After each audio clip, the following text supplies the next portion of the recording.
Hello guys, how to go back to Windows 10 from Windows 11. After encountering different bugs and number of errors and many crashes, users have been searching for a way to roll back from Windows 11 to Windows 10.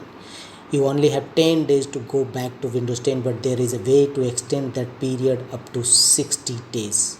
And here are the process to extend your trial period from 10 days to 60 days as well as roll back to Windows 10. Go to Windows settings. From the left pane, go to Windows 10, Windows Update, and here scroll down, choose the advanced options, thereafter choose recovery, and here click on go back button under the recovery option. In my case, the trial period is over, so we can't go back to Windows 10.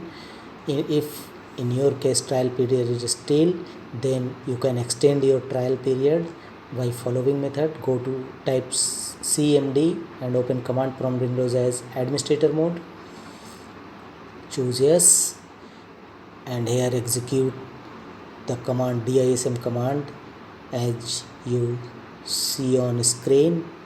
Here value data is 60, means 60 days. Up to 60 days you can extend the trial period of Windows 11 from 10 days to 16 days, and execute this command in command prompt windows as press enter.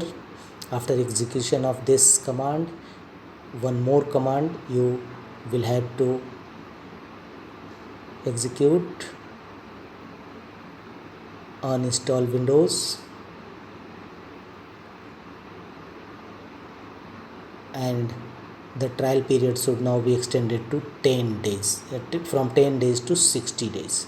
Now again go to Windows settings page, and here you find the option go back and click on go back anytime.